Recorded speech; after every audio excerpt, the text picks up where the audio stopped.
Nous allons aborder aujourd'hui une spécificité de l'école Pratyabhijna du shivaïsme tantrique du Cachemire. Cela consiste à prendre conscience que l'état de méditation nous est tout à fait naturel et grâce à une prise de conscience, nous pouvons en actualiser l'émergence de manière spontanée.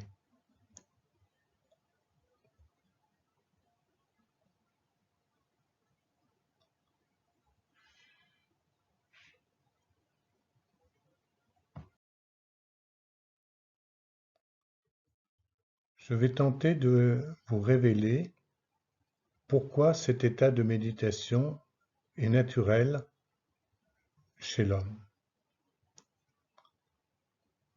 La méditation est un état que l'on peut considérer au même titre que l'état de rêve et de sommeil, au sens où nous ne pouvons pas le produire par la seule volonté de notre pensée.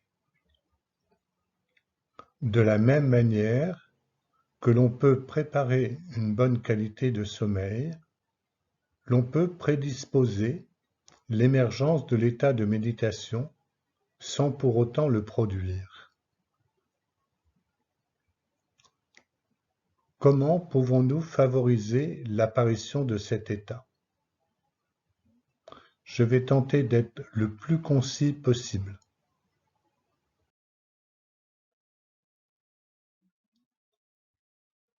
En fait, là est toute la question des pratiques de concentration. Les yogins ont mis au point de multiples techniques, à la fois physiques, physiologiques, respiratoires, de contrôle sur les organes d'action, les organes des sens, les organes de perception et de concentration mentale. Toutes ces techniques impliquent l'environnement immédiat. Les objets avec leurs usages et nominations, les stimuli de contact ou interaction objet-sujet-connaissant, les actions, le corps avec les organes des sens, les sensations, les influx nerveux avec les perceptions, tout le champ des représentations mentales, y compris les mémoires, les connaissances mémorielles, donc les connaissances contenues dans nos mémoires, l'ensemble du système endocrinien, l'ensemble des processus d'orchestration neuronaux, comme le réseau en mode par défaut,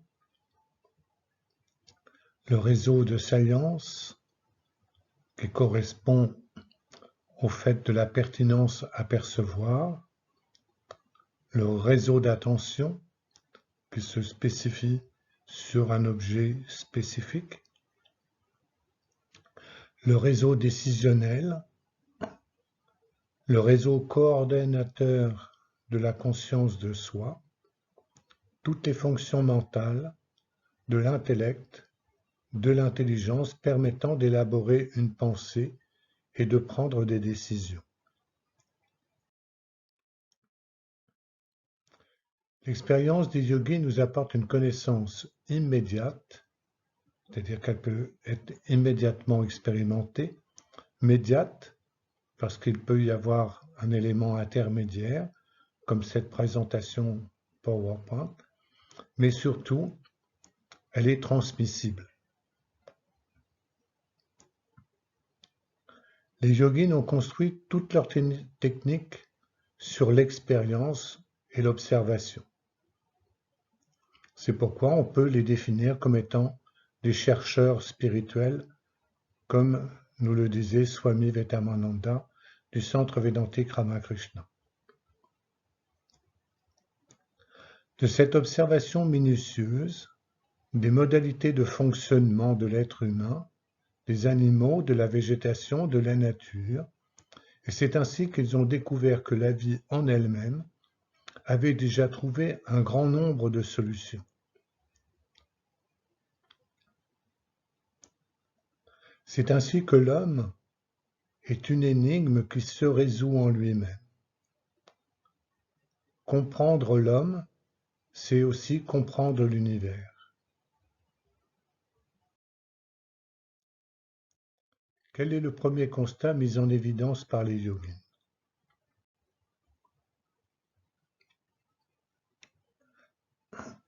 Les processus vitaux suivent un cycle de création, de maintien, de destruction, d'occultation et d'éveil.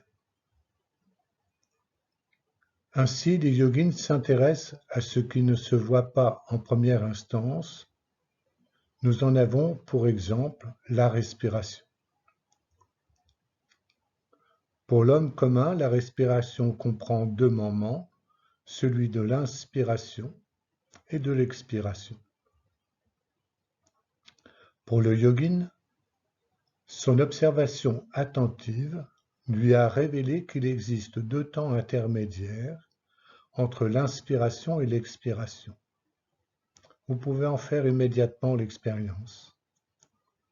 À la fin de l'inspiration apparaît une petite pause qui laisse passage à l'expiration. De même, à la fin de l'expiration, il y a une petite période transitoire qui favorise l'apparition de l'inspiration. Intégrez et découvrez que ces 4 moments du souffle étaient déjà là depuis toujours, mais votre prise de conscience permet de l'actualiser. Toutes les pratiques de pranayama sont construites sur ces 4 moments de la respiration, soit en allongeant les moments respiratoires tant à l'inspire qu'à la pause à la fin de l'inspire, ou encore à l'expire ou à la pause de la fin de l'expiration. Les yogis ont également découvert les notions de l'unité du souffle, c'est-à-dire que ces 4 moments du souffle signifient l'unité même du souffle. Ils ont découvert aussi toute l'importance de l'arrêt, de la suspension, de l'entre-deux, du milieu, du centre, de la source et de l'origine. Cette unité peut être séquencée selon un allongement de durée. C'est là où il y a les différentes étapes dans les pranayamas qui nous enseignent. Le pranayama est dit d'être de 3 types. L'exhalation, l'inhalation et la rétention. Dans la rétention, il y a 2 types. Celui de la rétention poumon plein et de la rétention poumon vide. Il y en a un qui est appelé connecté, Sahita, et un autre non connecté, Kevala. Lorsqu'on est connecté, c'est la suspension poumon plein, où nous sommes dans l'unité de la nature, et lors de la suspension poumon vide, en fait, nous sommes comme non connectés à nous-mêmes en nous individualisant en tant qu'unité du souffle.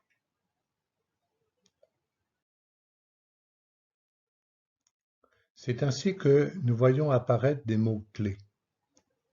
Unité, arrêt, rupture, suspens, entre-deux, milieu, centre, source, origine.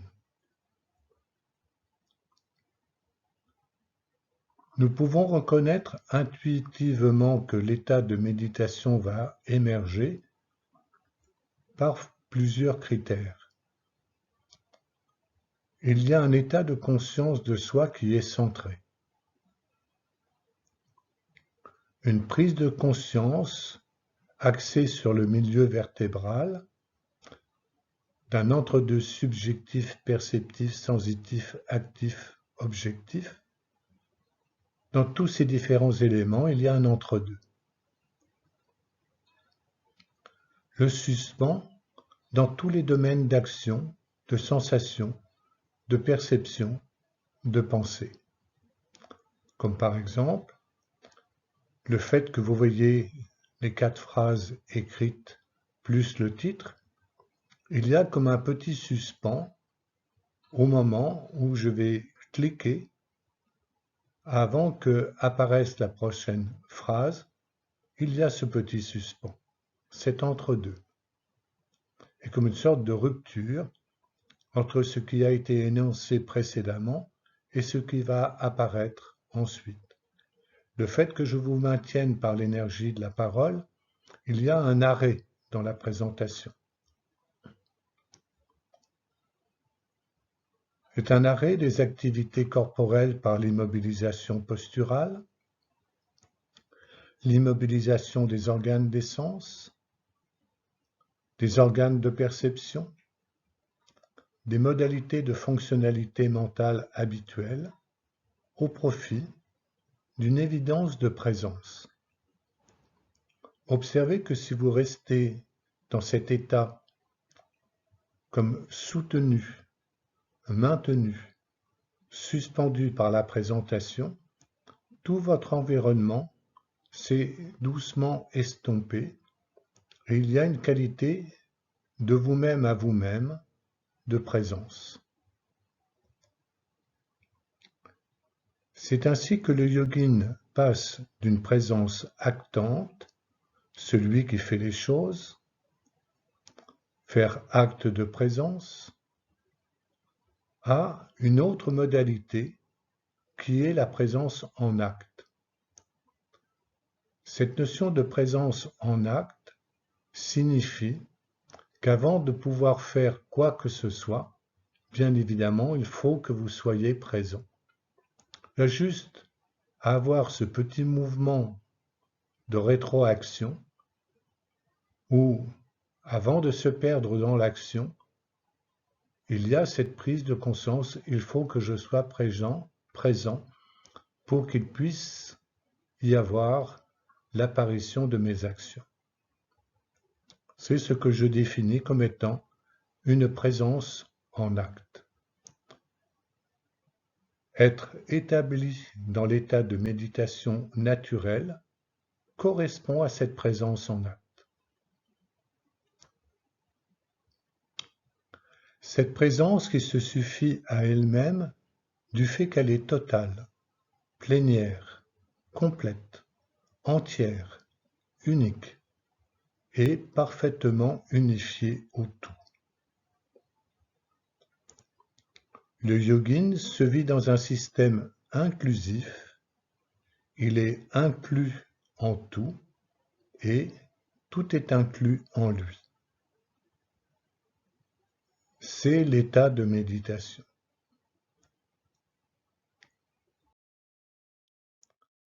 Comment cet état méditatif se révèle-t-il?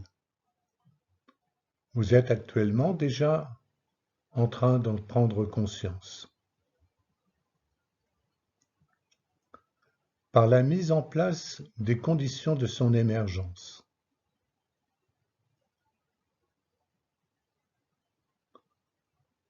Par un support à partir duquel l'état peut se nourrir, se manifester, se déployer, s'organiser et être lui-même nourricier. Le méditant contient en ses structures physiques et physiologiques ce que l'on appelle les fascias, c'est-à-dire les tissus conjonctifs. Nous allons mener une certaine analogie entre les tissus conjonctifs du corps et les tissus conjonctifs spirituels qui transportent tous les courants d'amour divin et l'énergie même de la vie. Nous allons tenter de les reconnaître et d'en découvrir l'importance.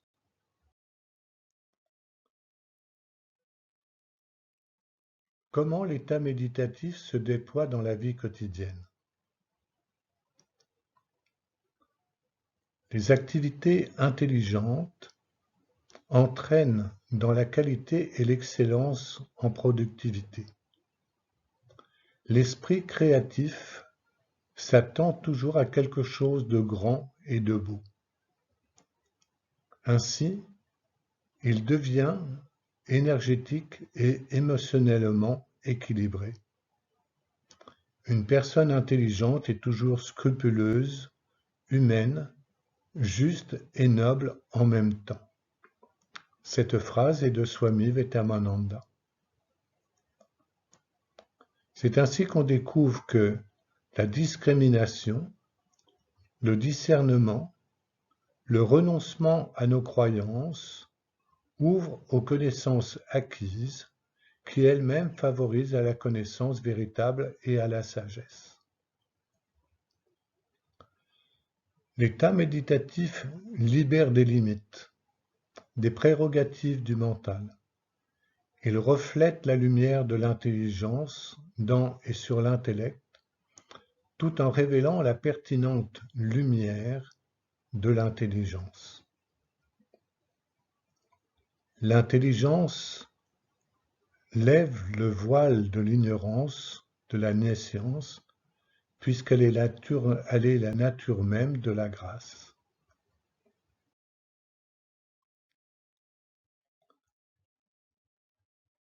C'est un système neuronal avec les neurones. C'est ainsi qu'on peut imaginer chaque méditant comme étant un neurone dans les tissus de la conscience universelle. Je pense que vous avez remarqué et repéré que votre prise de conscience a été attirée sur le fait qu'il manque la lettre T à tissu. Je ne vais pas le corriger par le fait que ça peut devenir un élément d'éveil de la prise de conscience. Et en même temps, il y a un très joli jeu de mots qui fait apparaître que le méditant est bien évidemment issu de la conscience universelle.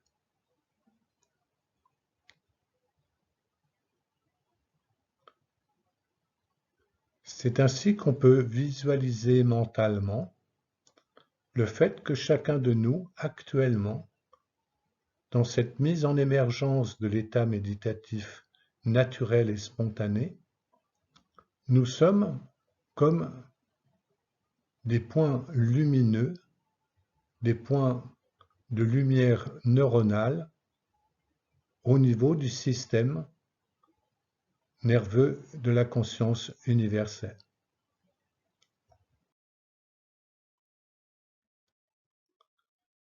L'état de méditation s'élabore par un alignement harmonieux entre les fonctions vitales à la base du corps, avec les fonctions d'ouverture du cœur spirituel, parfaitement coordonnées avec toutes les fonctions neuronales. Il se crée ainsi un triangle unifiant les trois pôles à partir desquels la prise de conscience se déploie dans tous les domaines. Dans le domaine matériel à la base, dans le domaine spirituel au niveau du cœur et dans le domaine de la pensée, de la conscience de soi au niveau cérébral.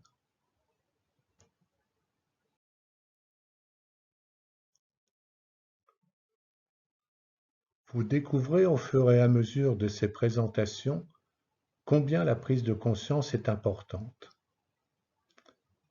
Elle est connue comme étant Kundalini Shakti, c'est-à-dire l'énergie même de la conscience. Lorsqu'elle s'éveille, les centres sont d'abord simplement touchés, c'est-à-dire les chakras, puis ouverts, et enfin ils sont éveillés. Il y a différents symptômes qui permettent d'induire que l'énergie de la prise de conscience en tant que Kundalini Shakti s'élève, se dresse. Il peut y avoir des larmes qui apparaissent, qui peuvent même devenir comme des flots de larmes, tout à fait naturels. Au niveau de la peau, il y a comme une sorte d'horripilation, où les poils se dressent. La bouche peut rester entr'ouverte spontanément, comme dans un moment de suspens. Il arrive que le yogin, au milieu d'une conversation, lorsque cette énergie de Kundalini Shakti s'élève, vient à balbutier. Ses propos sont inarticulés, sa voix est entrecoupée par des sanglots de joie, l'éclatement des nœuds concerne les centres qui n'offrent plus de résistance à la percée. Il y a une joie divine de sensation quand la Kundalini, pénétrant les 72 000 nadis, inonde le corps entier de félicité. Enfin, des étincelles pleines de puissance jaillissent de la base du crâne. Cet étincellement se produit lorsque les vibrations parcourent rapidement tous les centres. Il est répertorié, grâce aux écrits de Madame Liliane Silburn, qu'il y a 13 mouvements ou étapes de la Kundalini. Il y a le siège, c'est-à-dire le lieu à partir duquel la Kundalini s'élève, c'est-à-dire que la prise de conscience s'élève. Il y a la pénétration des centres. Il y a des aspects divers et variés qui peuvent être associés avec des objets de concentration. Il y a les symptômes comme ceux qui sont évoqués ci-dessus. Un acte de faire lever la Kundalini, c'est-à-dire cette sensation où il y a une vibration qui parcourt tout l'axe vertébral. Il y a l'éveil. Il peut y avoir des temps de repos dans les centres, dans les chakras, un accès aux différentes étapes de chakra en chakra, puis une condition finale de l'énergie qui est dans cet épanouissement et cet étincellement. Ensuite, il peut y avoir à chaque étape des temps de repos, comme des sortes de temps d'assimilation, d'intégration.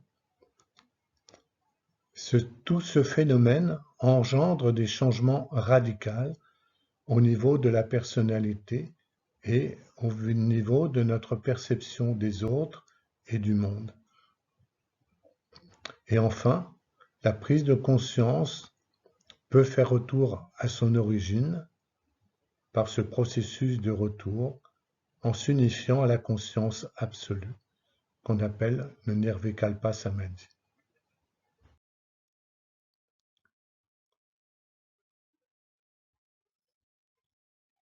Nous allons entrer dans des aspects plus pratiques que les aspects peut-être en apparence théoriques que je vous ai présentés précédemment. L'état de méditation s'accomplit selon 5 étapes.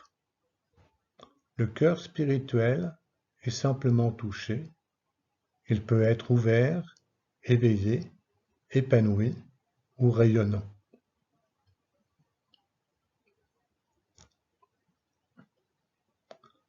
En fait, il n'y a pas d'évolution spirituelle s'il n'y a pas d'ouverture du cœur.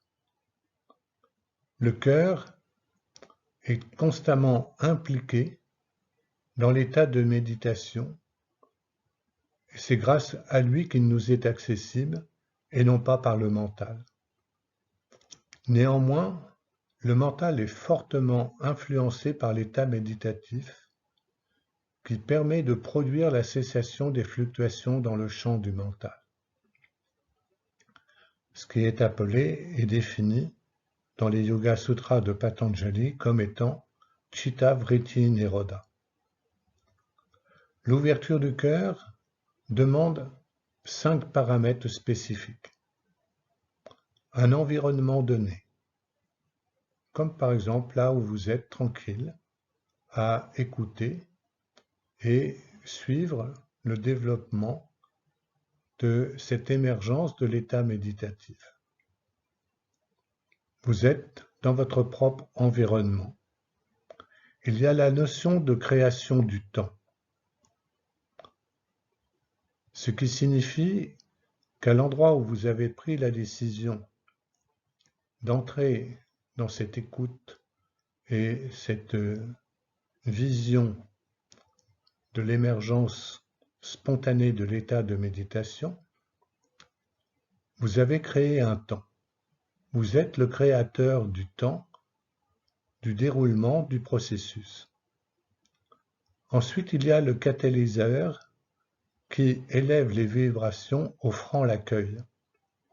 Cette attitude d'accueil peut apparaître non seulement par les mots et les sons que vous pouvez entendre, non seulement par les images, mais également par le fait qu'il y a comme une mise en résonance de cœur à cœur par la qualité vibratoire de la parole qui vous parle.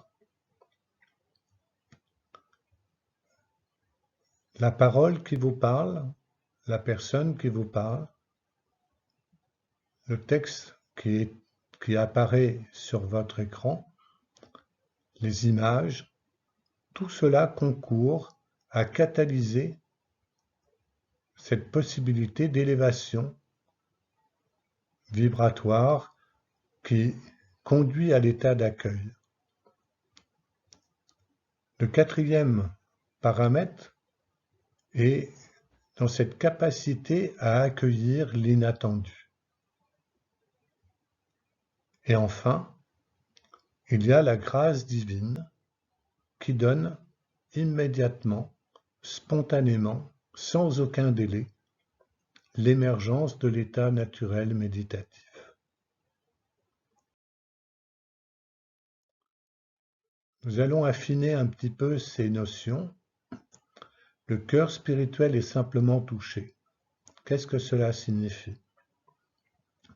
Le disciple ou le pratiquant ou l'auditeur entend les enseignements, il y est sensible et intéressé. Si vous poursuivez ce visionnage et cette écoute de cet exposé, cela signifie que vous y êtes sensible et intéressé. Cela détermine que votre cœur a été touché ou qu'il est touché. Ensuite, de votre propre initiative, vous pouvez passer à la deuxième étape où le cœur s'ouvre. Je répète qu'il s'agit du cœur spirituel et non pas du cœur physique. C'est ainsi que vous pouvez vous-même voir l'efficience de l'enseignement dans la présence des êtres spirituels ou de votre guide spirituel personnel ou de votre propre soi. Ensuite, il y a l'éveil,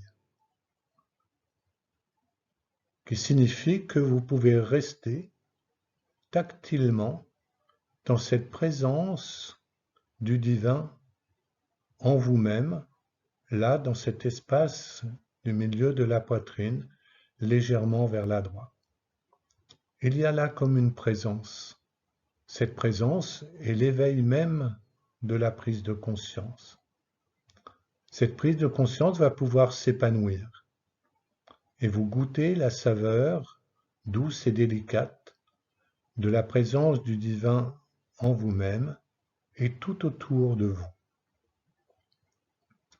Et ensuite, vous allez pouvoir retrouver les propositions de la méditation naturelle qui vous a été proposée dans un autre document, où là vous exhalez le doux parfum de l'amour divin de manière totalement naturelle et spontanée. restez un petit instant à reprendre ces 5 niveaux d'ouverture du cœur et tentez de rester au minimum dans cette présence subtile de la vibration de l'intime de votre être dans l'espace du milieu de la poitrine légèrement vers la droite.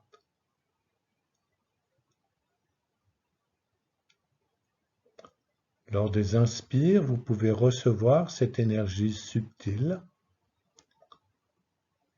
Vous la concentrez en vous-même, vous l'intensifiez et dans l'expiration, vous rayonnez le doux parfum de l'amour divin de manière totalement naturelle et spontanée.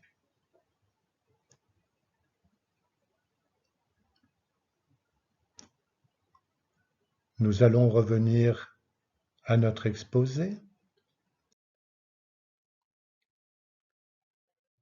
L'école Pratyabhijna du shivaïsme tantrique du Cachemire nous propose 3 méthodes.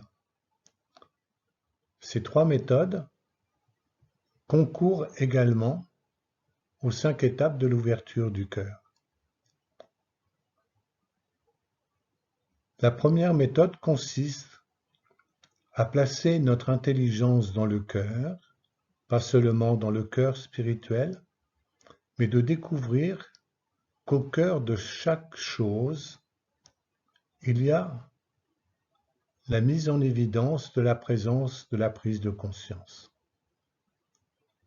Si vous pouvez percevoir quelque objet qui vous environne, que vous pouvez en définir les usages et la nomination, par-delà les usages et la nomination, l'objet est là de lui-même à lui-même.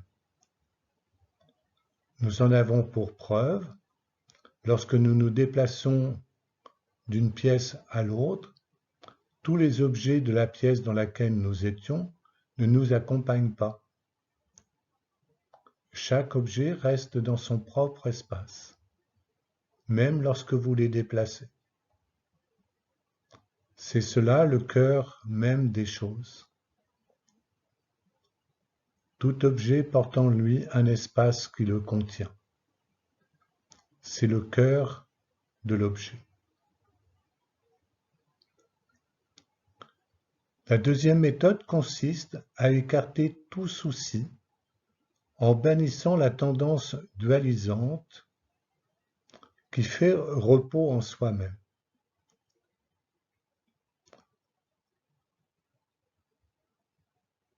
Si chaque objet est dans son propre espace, votre corps y compris,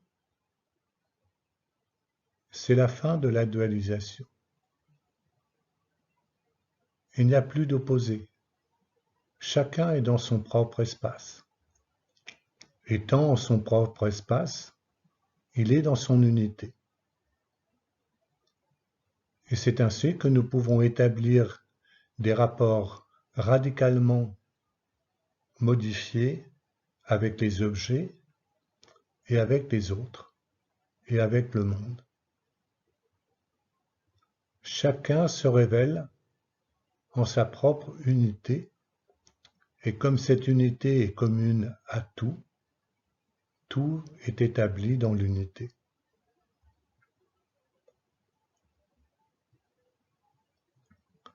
Et c'est ainsi que par la prise de conscience de l'absence de toute dualité, on contemple son propre état de sujet conscient que ne souille plus le corps et ses appartenances.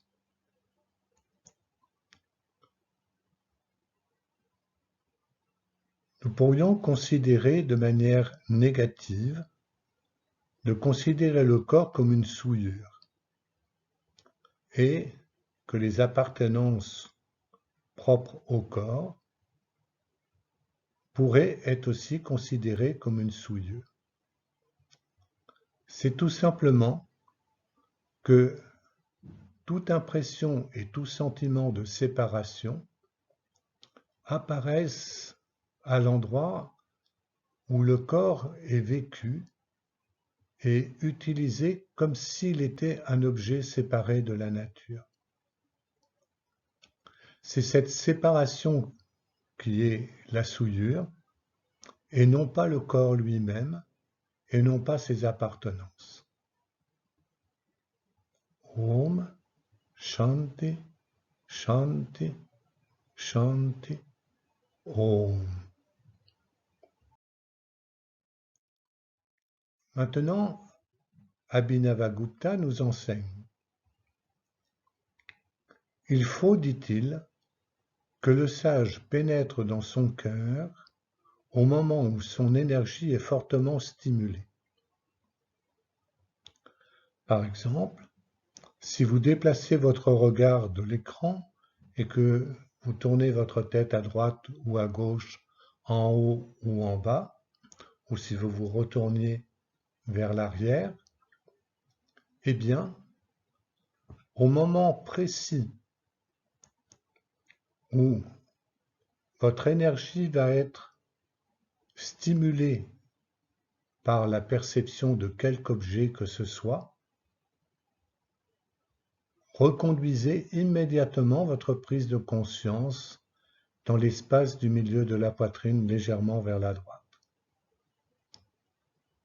Et vous verrez que vous pourrez déplacer votre regard sans perdre cette notion d'une parfaite unité de vous-même à vous-même étant établie au sein du cœur spirituel.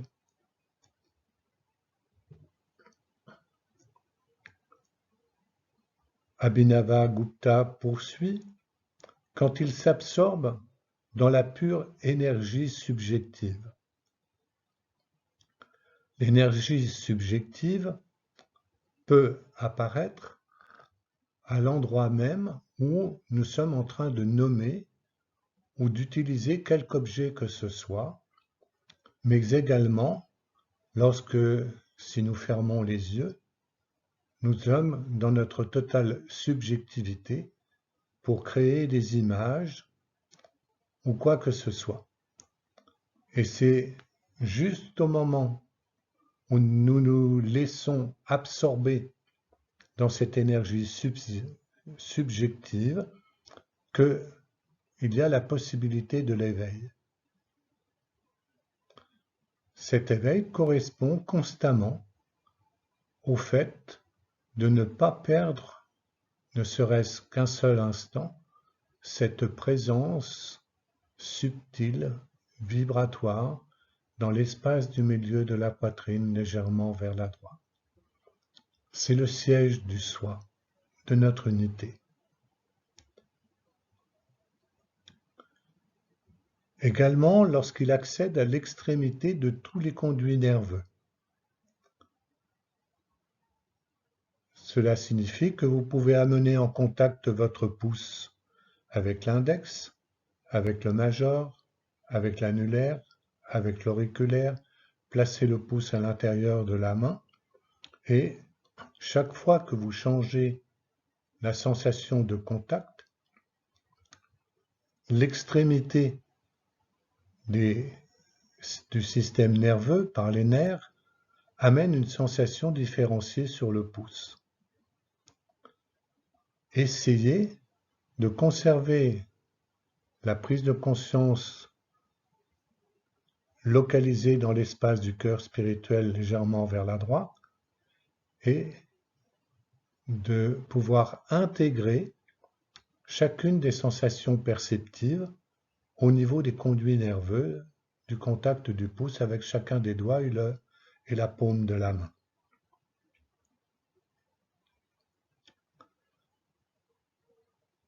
Lorsque l'énergie se retracte dans le soi universel,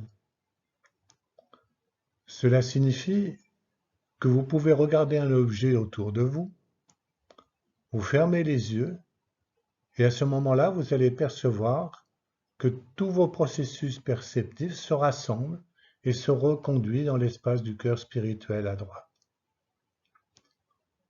C'est ainsi que tous les organes des sens, la prise de conscience qui habituellement va vers le monde extérieur pour donner valeur de réalité à tout ce monde extérieur, elle reflue vers elle-même et se révèle et s'épanouit dans l'espace du cœur spirituel comme étant notre soi universel. Et enfin, encore s'épanouit en s'intégrant à tout l'univers.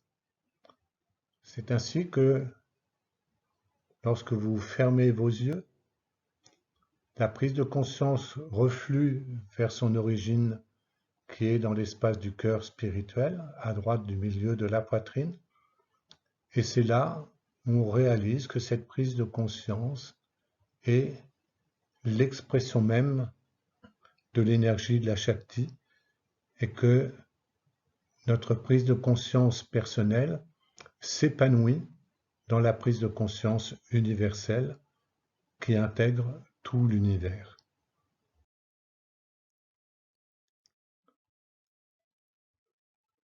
Maintenant, Bhaktaraj va vous donner un partage d'une expérience personnelle. Essayez de bien comprendre que la transmission directe libère immédiatement de celui ou celle qui libère. Cela signifie que si par exemple vous vous promenez dans la nature et tout à coup vous voyez un renard, une biche, il y a quelque chose qui s'arrête aussitôt en vous. Et cette situation d'un élément en provenance de la nature et exprimant son intégration dans la nature évoque au plus intime de nous-mêmes cette même source de liberté. Ce qui signifie que l'éveil lui-même est libre du renard, est libre de la biche. C'est tout simplement parce qu'il y a eu cette transmission directe qui a réveillé en vous le fait de votre totale appartenance à la nature. C'est ainsi que la libération est immédiate et surtout qu'il n'y a aucune dette. Celui ou celle qui libère, soit par sa parole, soit par l'enseignement, soit par sa présence, par un regard, par un contact, quoi que ce soit, dès qu'il y a la libération qui est immédiate, aussitôt, il n'y a aucune dette. Vous n'êtes redevable en rien envers la personne qui a généré en vous cette libération. Par contre, il y a un respect, une déférence, même une révérence sont de mise envers celui ou celle qui offre son vivant comme transmetteur de la grâce. C'est pourquoi le renard, la biche, un être spirituel, une parole, un enseignement, un texte, quelque chose qui a éveillé en vous cette libération, bien évidemment, on ne peut que en être respectueux. En fait, le processus qui apparaît, c'est un peu comme une bougie qui est allumée, vous l'approchez d'une autre bougie et immédiatement la seconde s'allume totalement libre de celle qui lui a transmis la flamme éclairante. Restez quelques instants, vous pourrez faire l'expérience d'allumer une bougie, puis de l'approcher de la mèche d'une autre bougie, et vous découvrez que la luminosité est totalement libre de la propre luminosité qui a donné sa lumière à la seconde. La preuve en est, vous pouvez donner cette bougie à une autre personne et elle va partir dans une autre pièce et la pièce va être éclairée par la flamme de la bougie. C'est ainsi que le feu est présent de manière latente en tout ce qui est inflammable. Une seule étincelle fait surgir ce feu de la nuit. La flamme éclaire même le support qui lui donne consistance et combustible. Ainsi, la grâce se déploie dans toute sa majesté et dans toute sa brillance. Je vous propose un petit récapitulatif de la vision que le yogin acquiert sur lui-même, sur les autres, sur le monde et l'univers. L'attachement à l'objet de concentration fait pénétrer le monde de la dualité dans sa pensée apaisée. Cette pensée devient apte à recevoir l'illumination alors que le sujet et l'objet tendent à l'unité.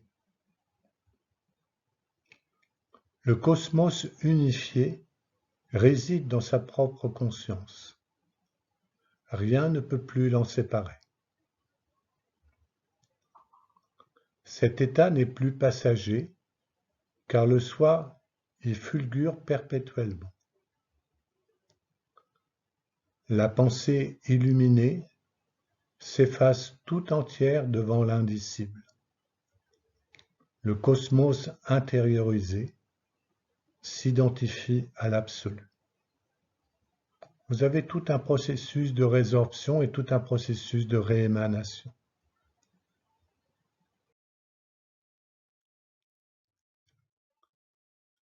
C'est ainsi que la véritable ouverture du cœur nous met devant cette évidence. Je suis l'expression même de l'amour de la vie. Notre libre arbitre est l'amour même en acte du divin, et nous pouvons témoigner de cela. Comment? Par le simple fait que nous avons la possibilité de rejeter toute cette notion et cette dimension du divin.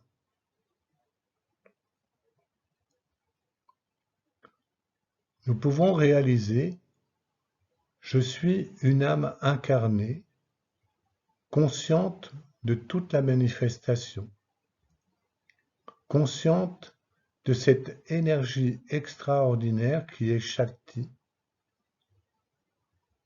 Et c'est ainsi qu'au terme de notre prochain expire,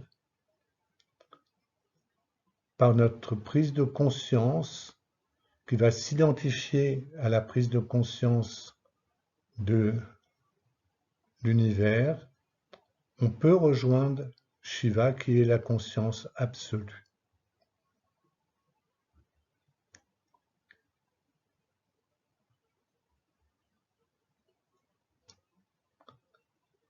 La pensée dans l'espace du cœur est tout naturellement l'intelligence qui s'exprime.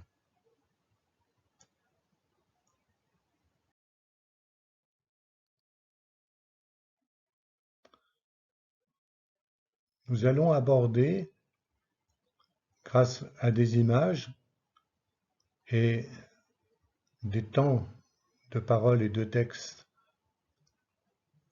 un peu plus ténus, de manière à ce que vous puissiez engrammer dans votre processus les propositions suivantes. Il est évoqué au niveau de la physique que la masse déforme l'espace. C'est un excellent modèle qui nous permet de penser qu'il existe un tissu conjonctif spirituel qui supporte toute la création.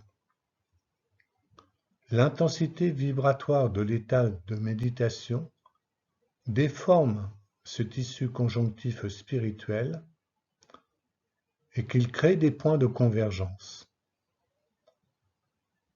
Ainsi, le méditant et les méditants créent un centre d'attraction des énergies d'amour et de paix.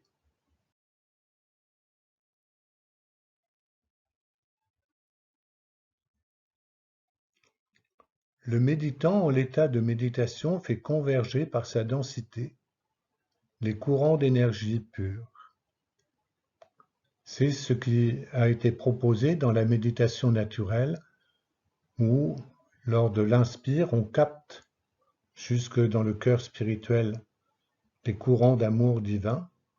Ils se densifient, s'actualisent de par notre humanité et dans les expires, nous amplifions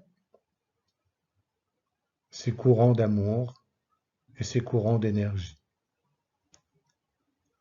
C'est pourquoi on arrive petit à petit à une respiration à peine perceptible, parce qu'il y a comme une unité de qualité vibratoire universelle, terrestre et humaine. C'est ainsi que le méditant prend conscience qu'il est un catalyseur des 8 qualités de la conscience absolue. Et par l'approfondissement de son état de méditation, il devient un amplificateur capable de transmettre de manière amplifiée et surtout actualisable les 8 qualités jusque dans le monde matériel. C'est ainsi que le méditant favorise la concrétisation des 8 qualités jusque dans le monde visible et tangible.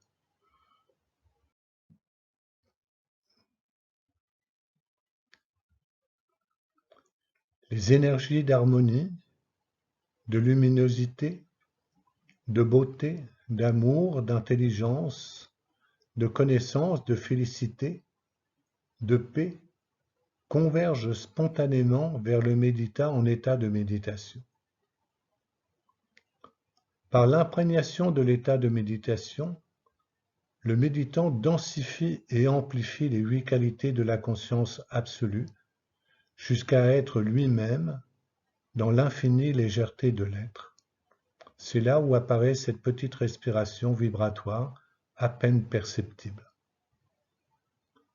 Elle est tout à fait l'expression de l'état méditatif naturel. Et tout naturellement, le cœur est touché, ouvert, éveillé, épanoui, rayonnant. Le rayonnement offre la transmission directe, comme le contact d'une flamme avec la mèche d'une bougie. La transmission directe libère immédiatement de celui qui nous libère. Essayez de percevoir que de cet état en lequel le locuteur est, l'état méditatif naturel, spontané, de cœur à cœur, cet état vous est transmissible, vous êtes immédiatement libéré, mais simultanément, vous êtes libéré de la personne qui vous parle et de la présentation qui vous est offerte.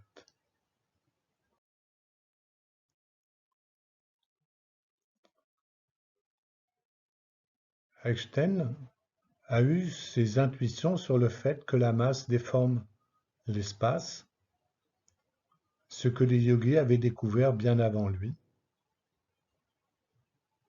comme champ de concentration d'énergie subtil et vibratoire.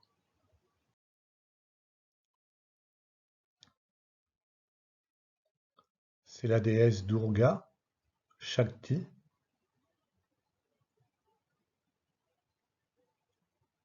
c'est elle qui préside à toute la manifestation Bien sûr, c'est une représentation, car l'énergie en elle-même est libre de toute image, mais les rishis ont reçu ces images pour aider les hommes à entrer dans un processus quelque peu anthropomorphique où l'homme peut se mettre à l'image d'eux.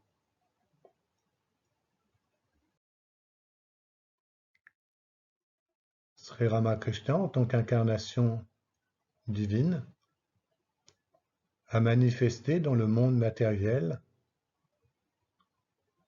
cette évidence de la transmission directe par un regard, par un toucher, par une parole.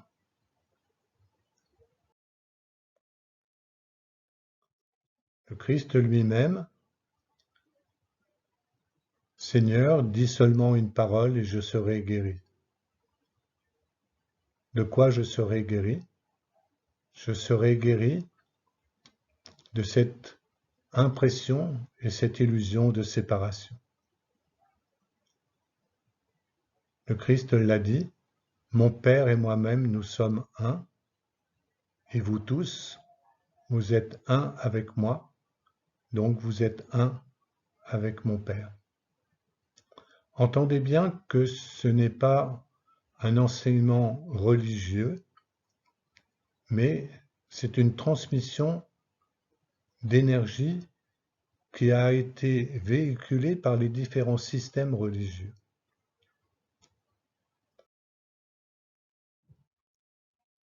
Les yogins qui sont retirés dans les Himalayas sont là pour capter, intensifier, actualiser les 8 qualités de la conscience absolue.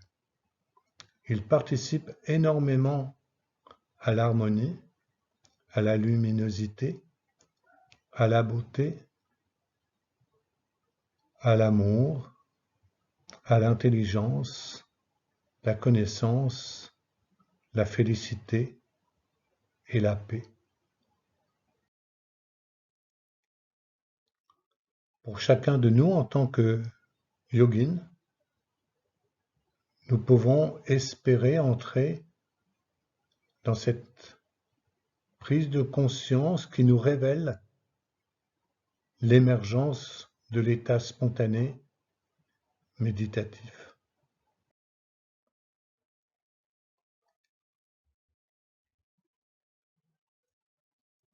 Puissions-nous rayonner de cet amour infini,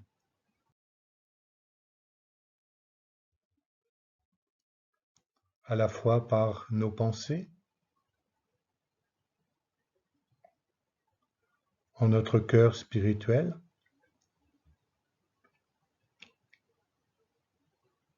et actualiser ces 8 qualités jusque dans le monde de la manifestation, pour nous-mêmes, pour les personnes qui nous sont proches, pour toute forme de vie dans l'univers. Et la prise de conscience s'élève.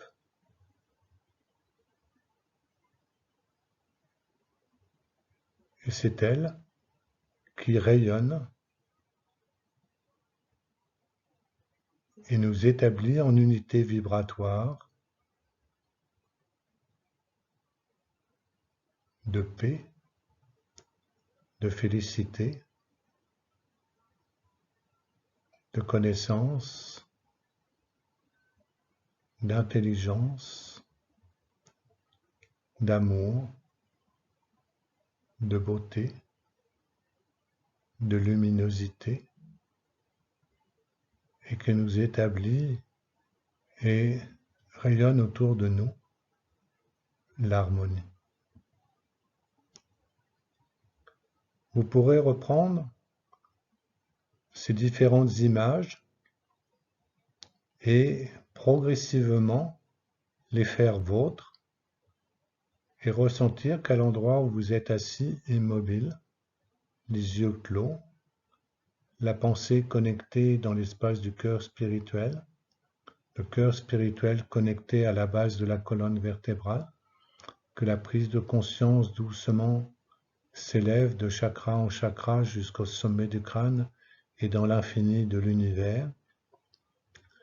Vous percevez que par cette petite vibration de l'inspire et de l'expire, qui devient une unité vibratoire, toutes les cellules, molécules, neurones et différents systèmes de votre corps sont en parfaite harmonie, que cette harmonie rayonne tout autour de vous et que vous pouvez visualiser doucement que vous catalysez cet état de paix, cet état d'harmonie, et que vous rayonnez de plus en plus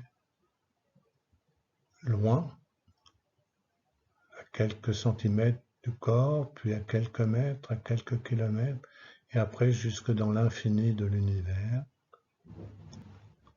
Vous êtes passé d'un être corporel à un être de lumière, et c'est cette lumière de notre corps de lumière qui nourrit chaque cellule, molécule, neurone et chaque élément de notre système physique, de manière à incarner totalement.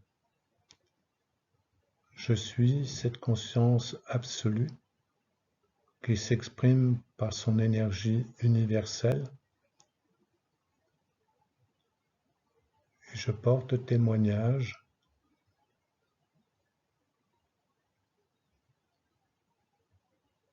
de cette vibration d'amour infinie et totalement pure.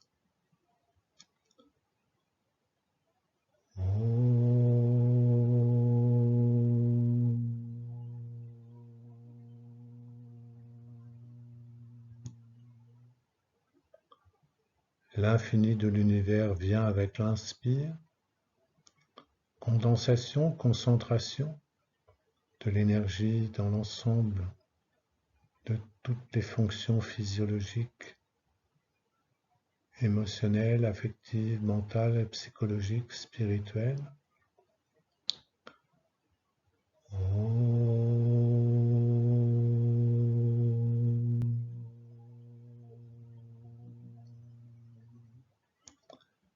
Par la vibration du Om, nous transportons cette vibration jusque dans l'infini de l'univers pour transmettre directement et immédiatement cet état de méditation spontanée et naturelle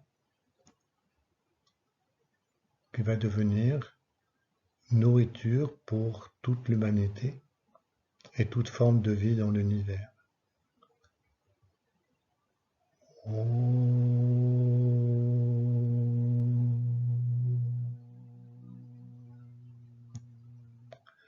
Shanti, Shanti, Shanti. Om.